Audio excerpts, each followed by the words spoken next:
Ça va prendre peut-être un peu plus de temps. Mais il n'y a pas que les bactéries aussi qui viennent décomposer. Valoriser ses restes alimentaires, un geste pour la planète.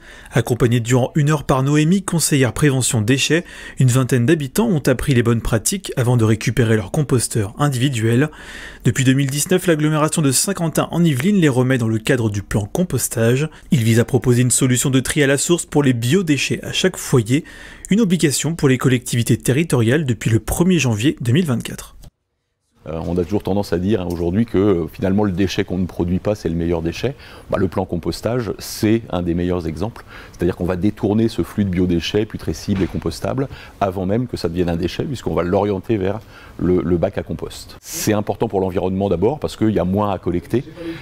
Ensuite ça veut dire qu'on va moins incinérer puisque nous aujourd'hui nos déchets sont incinérés au centre de traitement du Sidomp. Des questions qui intéressent les habitants. Depuis ce début d'année, l'agglomération est passée de 1 à 2 distributions par semaine.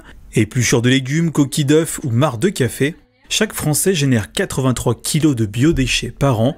Un enjeu important car cela représente environ un tiers de nos déchets non triés. Généralement, les appréhensions qu'on va avoir, c'est tout d'abord les rongeurs, le fait d'attirer les rongeurs, mais comme on dit généralement, les rongeurs sont déjà là avant que le composteur arrive. Et sinon, ce qui revient très généralement, ce sont tout ce qui est autour des agrumes et des oignons, ce mythe qui dit, c'est quelque chose qui perdure sur le fait qu'on ne peut pas composter cette matière organique, alors que si, y a aucun souci. Ça m'a confirmé pas mal d'informations que j'avais déjà et ça me permet surtout de me dire on a derrière nous une équipe qui a l'habitude de recevoir toutes les questions possibles auxquelles nous on sera confrontés et donc oui j'ai confiance. Intéressant de voir qu'il y a du monde aussi qui s'intéresse à ce sujet et que tous ensemble on va certainement réussir à réduire la collecte des déchets. Comptez 25 € pour un composteur 300 litres et 30 € pour un 570 litres. Pour en profiter, il faut habiter en pavillon et posséder une carte déchets. Depuis 2019, plus de 4000 composteurs individuels ont été distribués à Saint-Quentin en Yvelines.